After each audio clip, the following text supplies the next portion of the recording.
Hello, listeners. Welcome to Marie Lives the Horror. This is episode 23 of the series of True Paranormal Ghost Stories.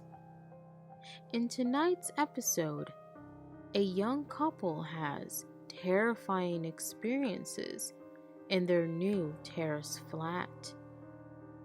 A young girl is continuously terrorized after moving into an old plantation home. And a dark force refuses to let a family go. So without further ado, step into my horror chamber as we live the horror together. Number 1. My maybe haunted flat. Long post warning. So my girlfriend and I lived in the top of a terraced house split and converted into 2 flats. It was an old building. I'm unsure of the exact build date, but it was old enough to have an Edwardian fireplace on the 2nd floor, where our living room was, which was formerly the bedroom. We were there for about 18 months, and while living there, we had a load of weird shit start happening to us that I've still yet to find a reasonable explanation for. Never thought to write it down, but recently it started bugging me that I didn't ever get any closure about it. I'm not sure how much is me overreacting to coincidence, if I'm being paranoid, or if anything was actually going on there at all. I'm hoping someone might shed some light on some of the events. Skepticism, crazy theories, and general thoughts, all welcome. So here's a list in a roughly chronological order from what I remember happening when I was in this place. First experience I remember was sitting on the sofa with my missus not long after we first moved. We were eating and watching TV when a photo from atop our cupboard flew across the room onto the floor. Not any ridiculous speed or velocity, just as if you just tossed it carelessly onto the floor. We both shat ourselves, as I explained it away by saying to my girlfriend, she must have knocked the cupboard, making the picture fall off onto the floor. We've always both been interested in the paranormal, so I knew something like this might make her uneasy, hence my unwillingness to admit the picture just up and left off the cupboard. But I didn't make it happen, and apparently neither did she. She denied doing it, saying she hadn't moved, and we talked about how it could have happened for a while before the moment sort of fizzled away and we forgot about it. The next thing I remember is finding this random cold spot in that same room a few weeks later. We moved the living room around and the aforementioned cupboard into another room for extra storage, and in the space it previously sat in there was maybe a 2-foot square, which was always icy cold. So much so that after telling people, we would make house guests stand in it just to show them that we weren't crazy. It's worth noting that everyone who stood there felt the same thing, but no one could offer an explanation. It was mainly the floor that was cold, but there was a definite change in air temperature all the way up to the roof, like a tube of air, if that makes sense. I asked my uncle who works in construction, and he said it was probably down to the building's age or shoddy building work. The other thing running parallel to the cold spot at this time was our zombie light bulb, again in the living room. So one day I go to turn on the light. The bulb doesn't switch on anymore. No big deal. I check it and it's completely blacked out, like you can barely see through the thing. I don't know what causes this, but I always assumed it meant your bulb is fucked. You need a new one. This stays that way for a few days until I come home from work and switch the light out of instinct. And lo and behold, it comes on bright as the midday sun. I looked at the bulb and it looks brand new, like not a mark on it, in it, or anything. I assume my other half has changed it and think nothing of it. So my other half gets home around midnight after her shift and I'm upstairs in bed. I hear her wander around upstairs before she comes up. The first thing she says to me when she opens the door is, "Thank you so much for getting a new light bulb. I meant to grab one the other day, but I completely forgot." Then we proceed to have a kind of pseudo argument because I told her I thought she changed it and she thought I was trying to creep her out and wouldn't stop lying to scare her. I didn't want to back down because I knew I hadn't changed it, but again we ended up ignoring it as anything because it was stressing her out, and I think she felt I was fucking with her. I assume it wasn't ever really dead and just came back to life that day. I have very little electrical knowledge, so this was a total guess. After that, more and more little things kept happening, but it was nothing frightening. Stuff like our kettle boiling without being set, pictures moving out of place, and we would hear weird noises in the house, usually at night, but not exclusively. Stuff that we again could be attributed to common occurrences, like shitty appliances and being forgetful. At this point, my other half was almost certain we had something paranormal going on in the house. My friends had just gotten kittens, and we'd been toying with the idea of a pet for a while. So she decided that because cats seemed to have some connection to the spirit world, then adopting one would help us out. I think she just wanted a cat but for the record, I thought it wouldn't do shit, but figured if it made her happy, it probably couldn't hurt. I gave up all notion of being against the idea when I met the little fucker in person for the first time. He melted my heart, and we've been inseparable ever since. So we got this little black cat, and for a couple of months, nothing. Radio silent. Not even so much as a bump in the night. Again, probably not connected. I'm just noting what happened. Then one night, I'm laying in bed reading with my other half. She's nodding off, and we hear a rumble behind our head. Then a shit ton of noise as we see a big, black mass clattering across the left side of the room. By the time I'd focused, all I could see was a bit of rope I tied to the skylight for the cat to just swing about. The best way to describe what I felt happened is it seemed like the cat had leapt across the head of the bed and ran around the edge of the room as fast as he could, then disappeared completely. My other half recoiled into the duvet and kept asking me what it was. I was on edge and a little scared myself, but I told her it was probably the cat running around and she shouldn't worry.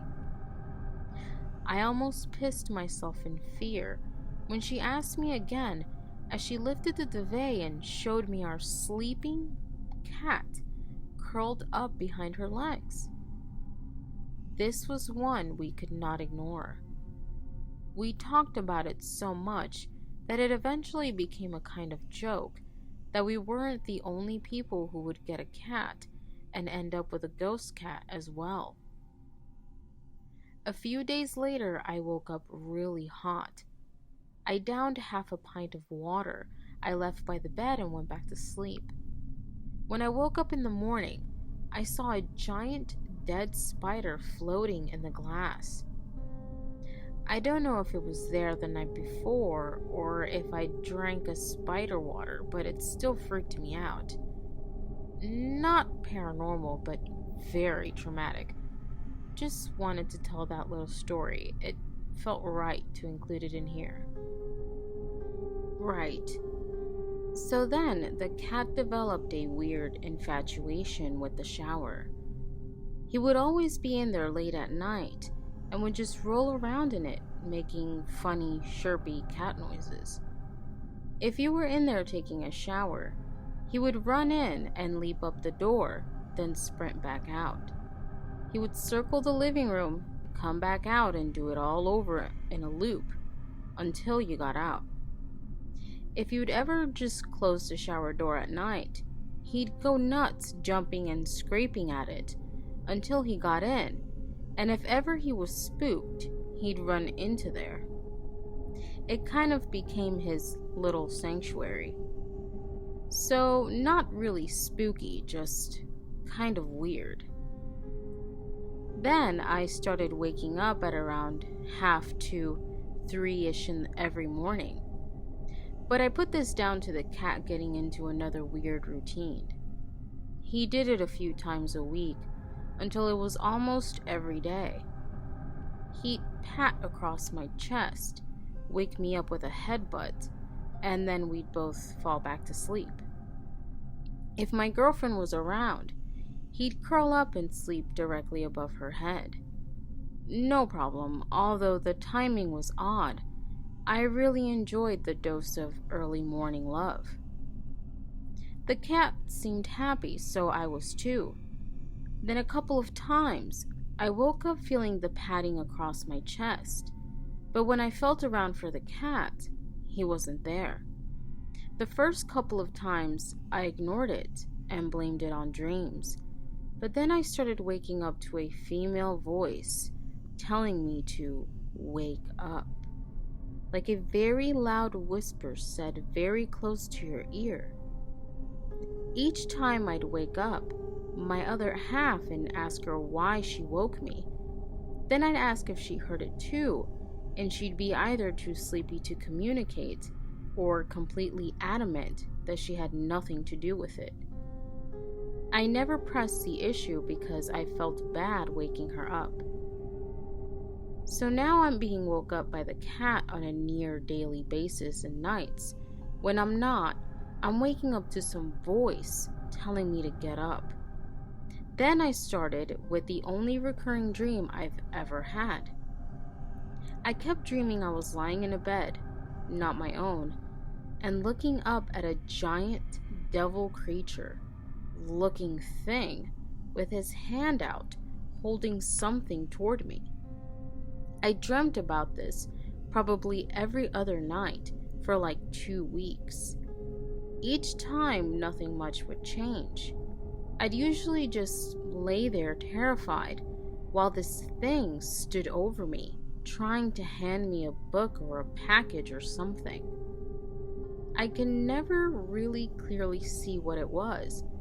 I just had the feeling that it wanted me to take it.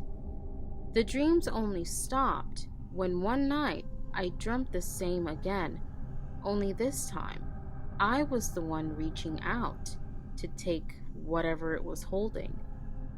I don't fully remember what happened, but I remember waking up and assuming I must have took the book/thing and being really creeped out by it.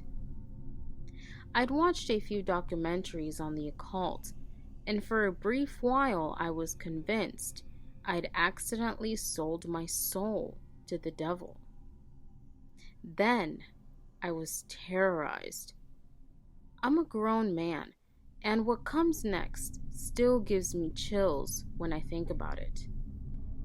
I was alone and my girlfriend was away for the weekend.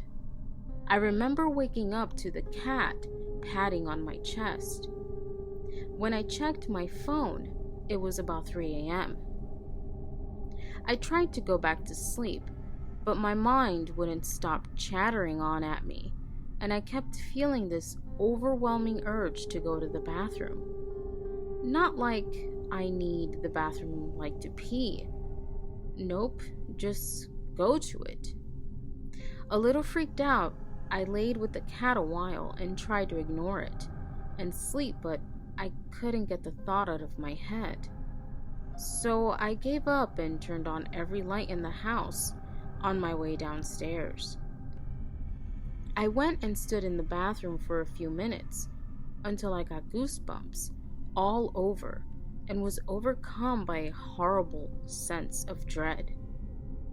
I ran out the room into the hallway, stood for a minute and calmed down. I'd obviously just worked myself up over nothing. When I turned to go upstairs, I realized the light was still on, so I opened the door and turned it off. But when I tried to pull the door closed again, it wouldn't budge. I tugged hard a few times, and then it flew backwards, slamming shut and knocking me back against the adjacent wall. For the record, there was no way the door could stick or get caught.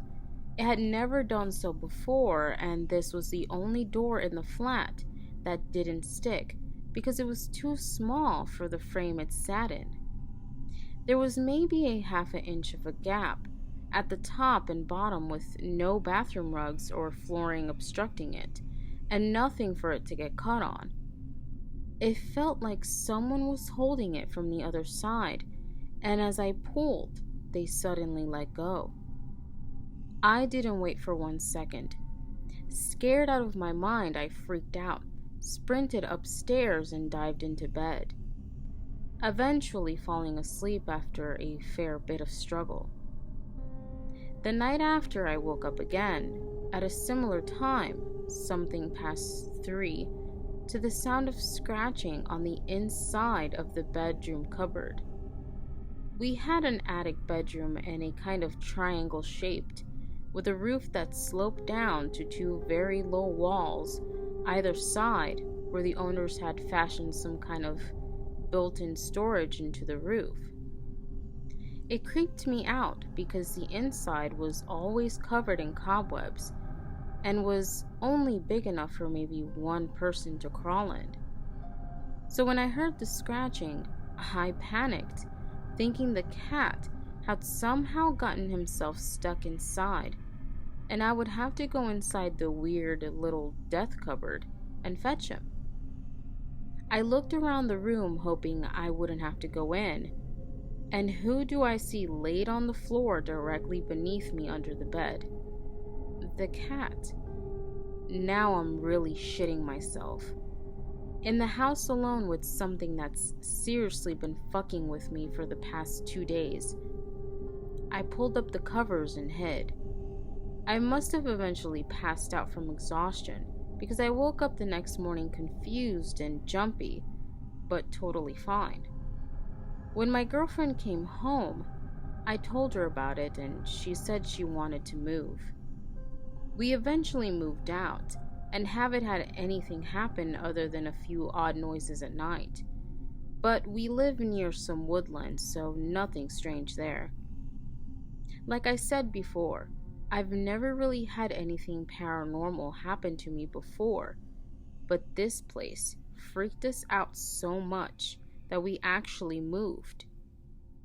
I'm not a massive believer, but definitely not a skeptic after what happened. I still to this day can't figure out what went on. I thought maybe I was going crazy and should see a doctor, but didn't, as it all completely stopped when we moved.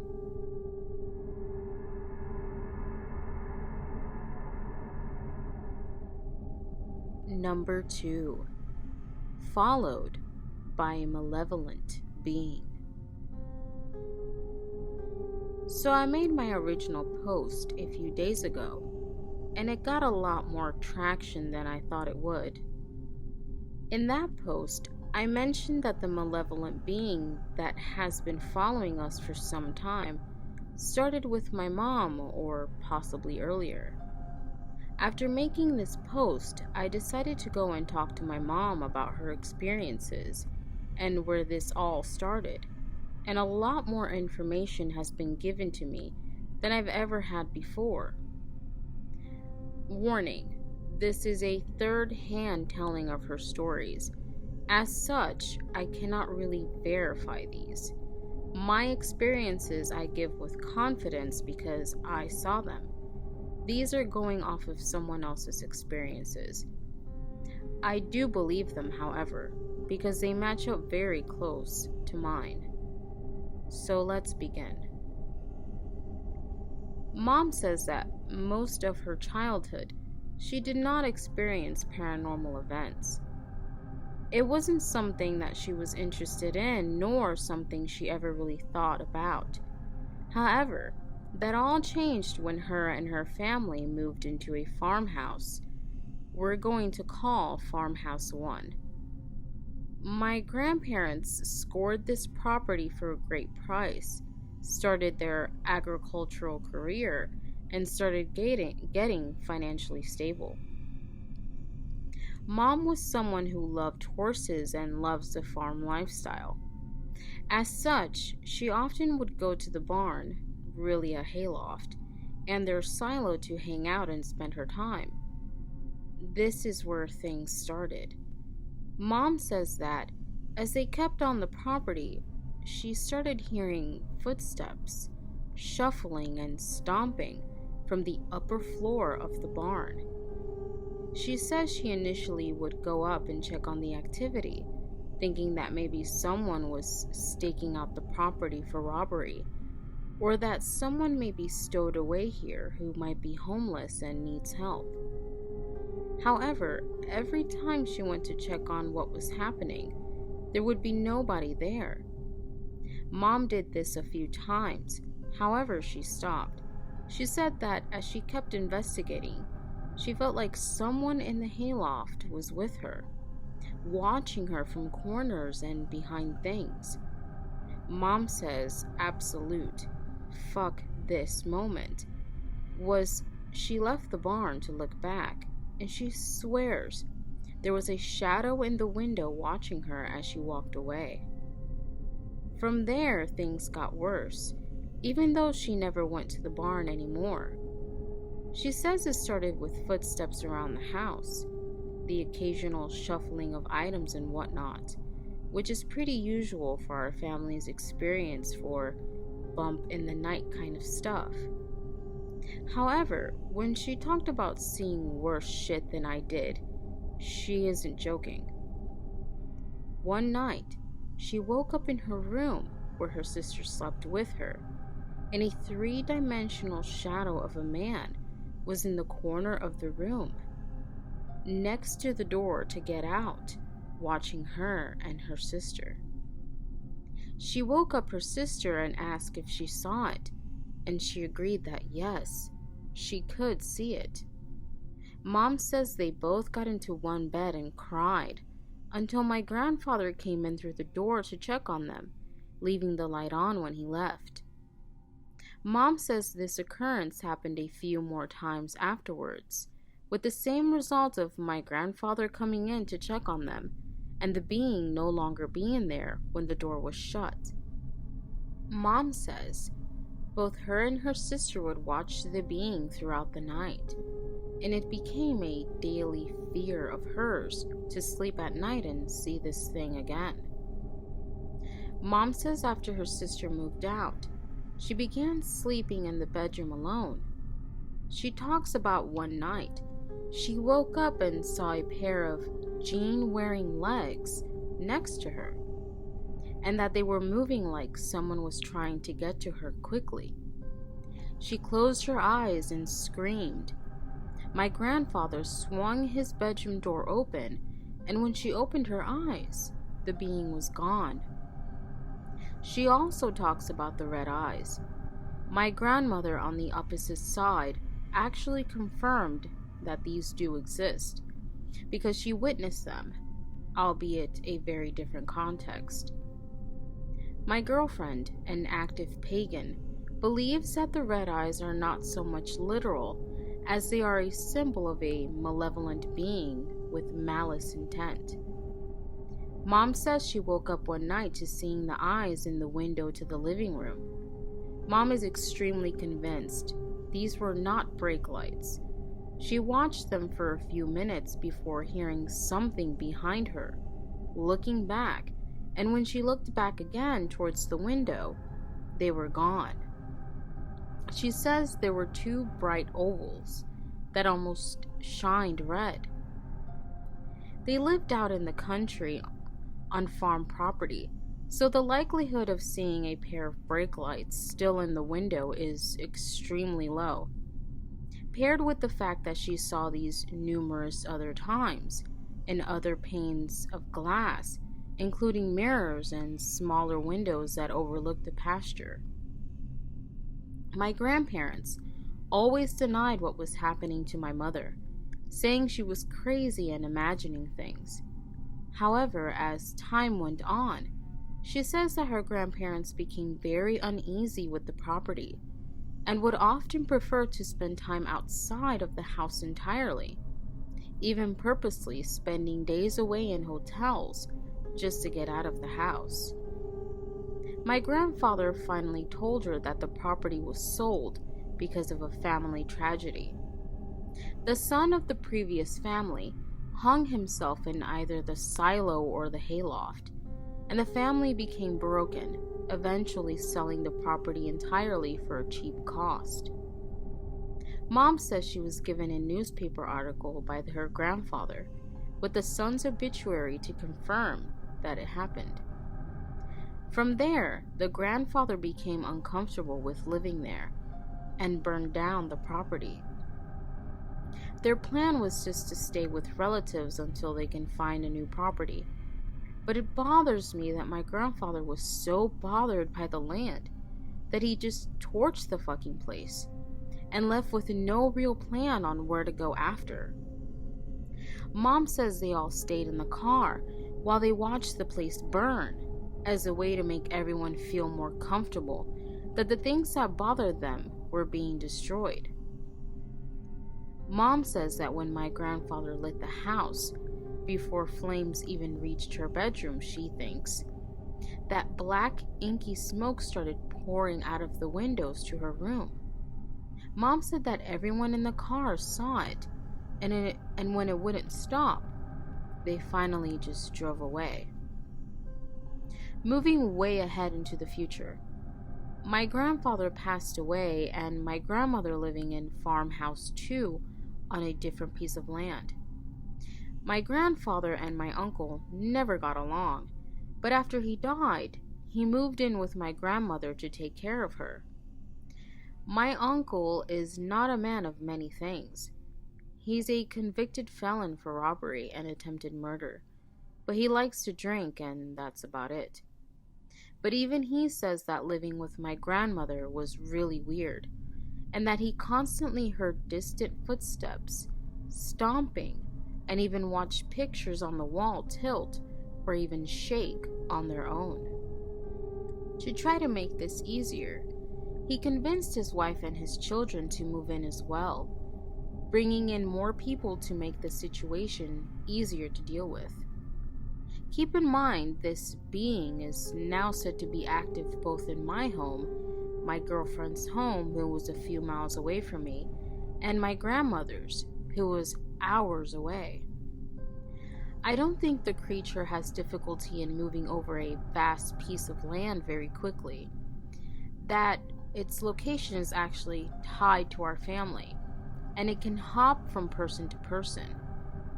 My grandmother also said she witnessed occurrences, including pictures on the wall moving while in the room, shuffling and distant noises, as well as one time, while praying, that her porcelain clasped hands in prayer was pushed off its mantle and shattered on the ground.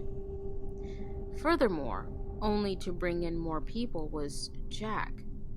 Jack is a neighbor of my grandmother and high school sweetheart. After my grandfather's death, she started seeing Jack a little bit. I spoke to Jack sometimes, and he was genuinely not a bad guy. However, even Jack, barely involved, saw some shit. He also talked to my mom about shuffling noises and whatnot, but he gives a horrifying story that I'm not sure I even can believe. He says one night, laying with my grandmother, that she shot up to a sitting position and turned towards him. He says her eyes were dark, like grayish black, and she spoke to him in a male voice, saying, "Get out." She then said it again, and eventually started screaming at him to get out. He put on clothes and got the fuck out. She called him the next morning asking where he was, and she had no memory of the night before. My grandmother has passed away now. However, we were all present during her death.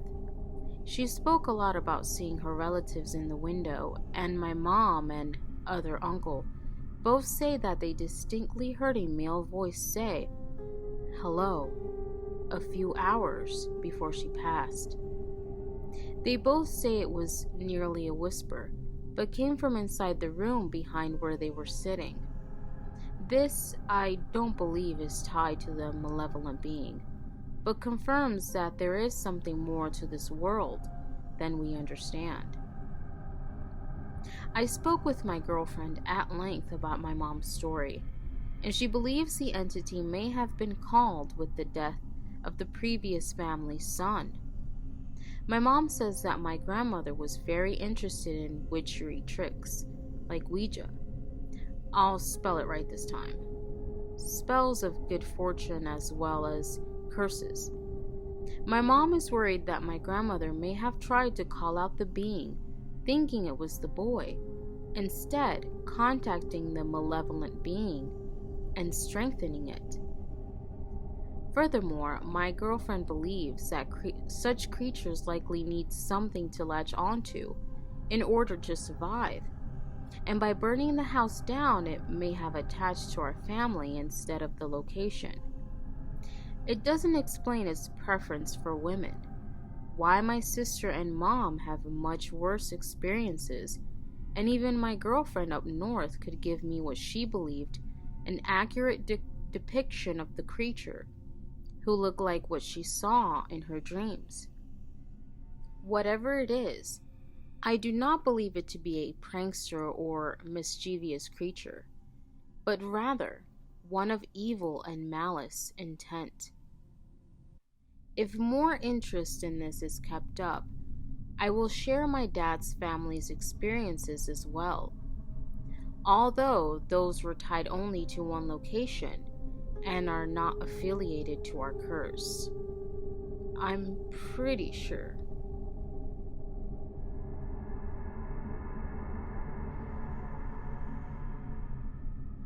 Number 3. Experience in an old plantation house. So back in April 2011, we had just moved into this new house that was on a plantation in the middle of nowhere. My mom was planning my sister's birthday party, so she told us to clean up the house and dust off everything. I started in the living room while my sisters started in their bedrooms. While I was dusting off the TV, I insanely felt like someone was behind me, but I ignored it and didn't make a big deal of it because my mom was right across from me on the other side of the room, so it couldn't have been anyone. We were the only ones there in the living room. So I kept going about my business, and next thing I know, I felt someone tap my right shoulder, and right when they did it, for some reason, I was able to see the person in my mind. He was an old man around his 60s, in an old investigation suit and hat, pale white skin and eyes blue as the ocean. I screamed, and my mom said when she looked up, she saw a black shadow behind me. I realized I wasn't afraid. I was just shocked because it was unexpected. It wasn't my first time that I had seen a ghost/spirit. I went by my day again. Later that afternoon, everyone came and we had a great time at my sister's birthday. So finally, everyone left around 1:50 a.m. We started cleaning because we knew we would wake up late and the mess would still be there. So we hurry up and clean the mess, and we got done around 2 something. Finally, it was time to go to bed. I slept in my room by myself while my sister shared a room. But I never liked my room. It was always cold. Even the closet felt like it was a damn ice machine. And I always felt like someone was there, even though I was the only one in there. I was so scared. I used to always sleep with the door open, which was weird because I never liked having my door open because I felt like someone was watching me. But this was the first house I had to have my door open to my room. If not, I felt like I would get attacked or something.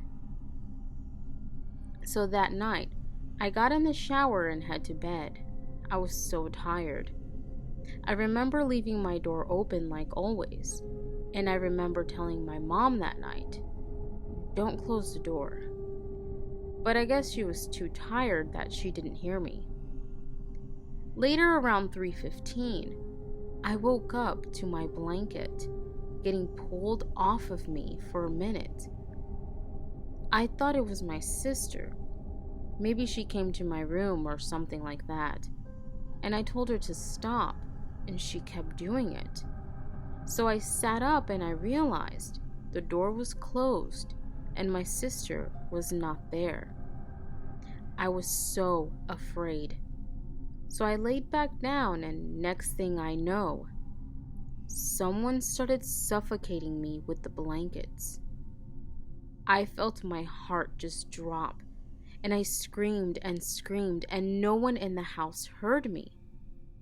I remember just crying my heart out and thinking I'm about to die. Then it stopped. I got up so fast and ran to my parents' room. My mom believed me because of what she saw earlier, but my dad doesn't believe in this type of stuff. But I didn't feel like it was the spirit I saw earlier.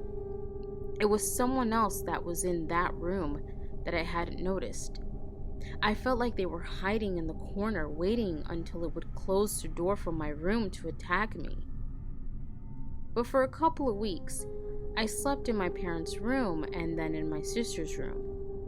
Later on, my sister and I switched rooms, and apparently, they slept comfortably there. Nothing happened to them, even with the door being closed. Only me, I guess. After that incident, I never walked into that bedroom again. Thank you for taking your time to read my personal experience.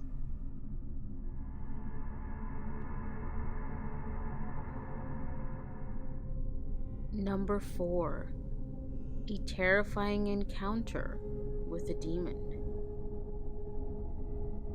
Hello, my name is Destiny, and throughout my life I have lived in about 3 different haunted houses, but not quite as terrifying as the house I'm currently living in.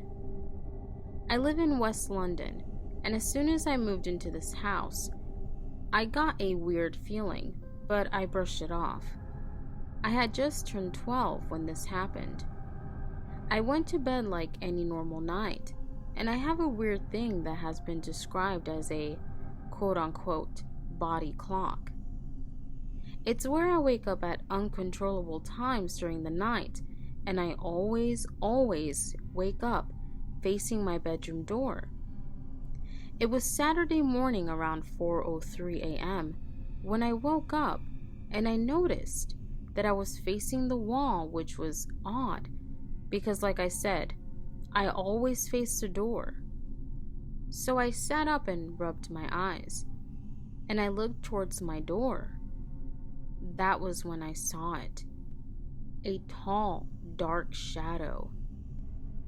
He was so tall that he had to bend over to fit in the room because his head was touching my ceiling. He was walking in circles. I was paralyzed. All the hairs on my body stood up, and I started to sweat uncontrollably, but something in my gut was telling me not to scream. I quietly tried to get out of my bed, but as soon as my skin made contact with the floor, the tall shadow twisted towards me and slowly crawled towards my door. I yanked my foot back into my bed, and he crawled back to my door. It was like he didn't want me to leave. I grabbed my phone and flashed my torchlight at him, and he faded away like smoke after a fire. But I didn't hesitate. As soon as he was gone, I bolted out of my bed and towards my parents' room. I could have won an Olympic gold medal for how fast I ran out of that room. My dad didn't believe me, but my mom has experienced the paranormal, so she believed me. If you'd like, I could tell you some more stories, as I have possibly a million more to tell, like the eyeless man. But that's a story for another time. The story I have told you today is 100% real, but you don't have to believe me if you don't want to. Thanks for reading.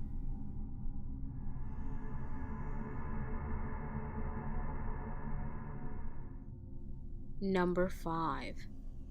Something dark following my family. I've been holding this back for a while now, but I feel like I should finally tell someone. You guys may not believe me, but I like to say this now. Everything I'm about to tell you is 100% facts. I don't do any drugs, and I'm not a drinker. Anyways, this took place back in 2014 or 2015. I was 14 years old at the time and was in foster care then, spending the week in the home and staying at my mom's house every weekend, Friday afternoon to Sunday afternoon. She lived in a house that had a person living upstairs and 2 families downstairs in the back of the house. We had the basement, which wasn't connected to the bottom houses. I heard rumors it was a doctor's office in the late 80s to early 90s, although I couldn't find anything about that. The layout of my mom's house was a bit simple. You'd walk in the front door and you'd be in the living room. There was a doorway to the right in front of the front door, which led to our dining room, and if you kept going straight, you'd enter the kitchen. If you turned left from the kitchen doorway, you'd see another doorway leading to a closet. Left to the closet was my bedroom door, to the front of you, and my mother's bedroom door was to the right of mine, and the bathroom door was down a short hallway. Going to the basement now, it had a staircase, then a little flat surface, then another staircase leading to the main room of the basement. There was a door to the front of the steps leading to a storage-like room, and a door to the right, which was the laundry room. Anyways, my mother lived there for a good year, and the days I stayed over, I would hear the toilet flushing by itself. I'd see my bathroom light flicker on, then back off, as if someone was using the bathroom and finishing up. I would hear scratching in the walls, and I would be woken up to the feeling of eyes on me and very low temperatures. I told my mom about the things I was seeing and hearing the week I went back to the foster home. The next weekend I came back to my mom's. She told me I wasn't the only one.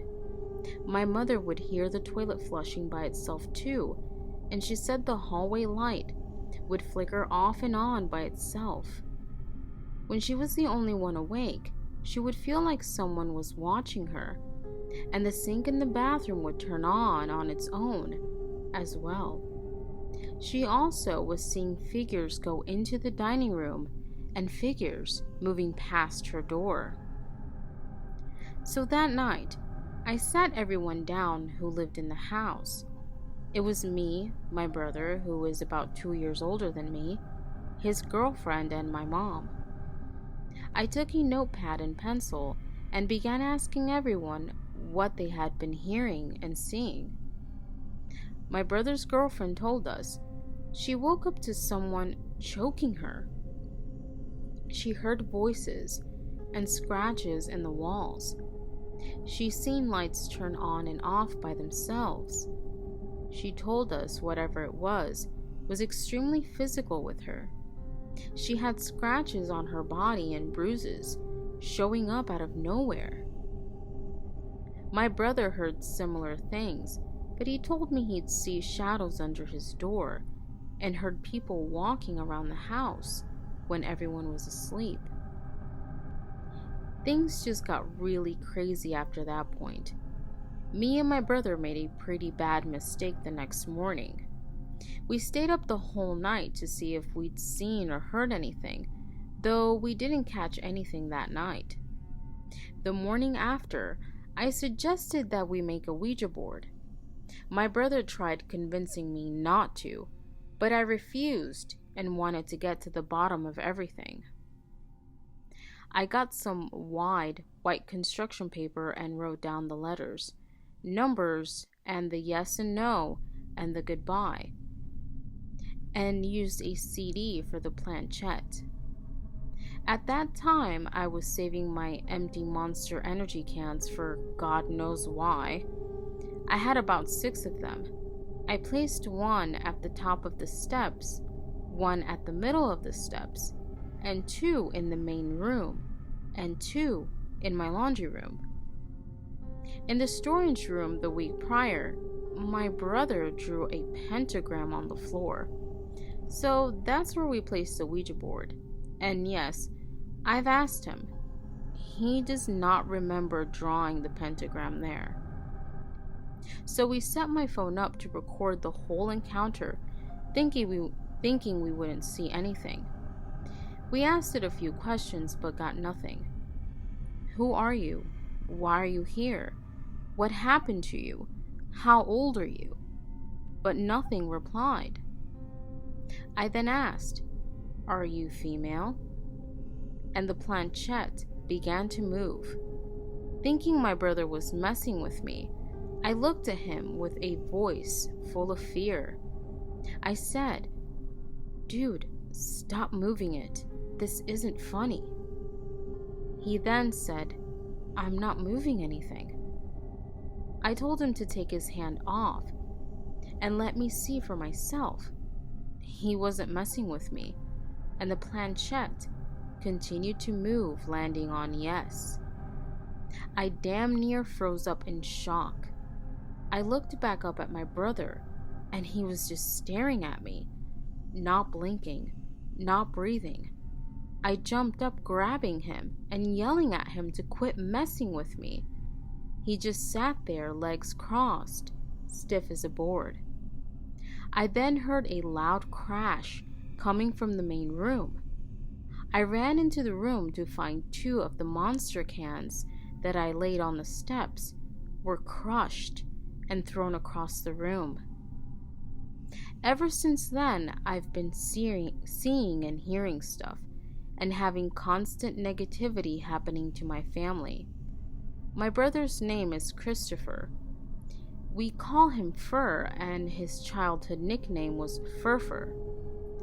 Go into Google and look up Fur.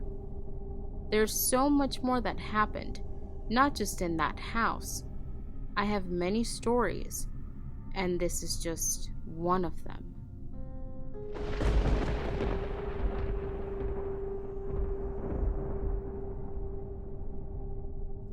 Hello, listeners.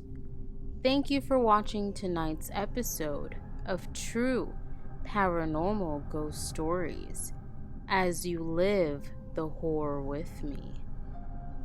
If you have a story that you would like to be featured in a future episode, check the description down below and send them over to my email. Do not forget to subscribe and click the notification bell to keep up with future episodes. Thanks for listening. I am your host, Marie Lives the Horror.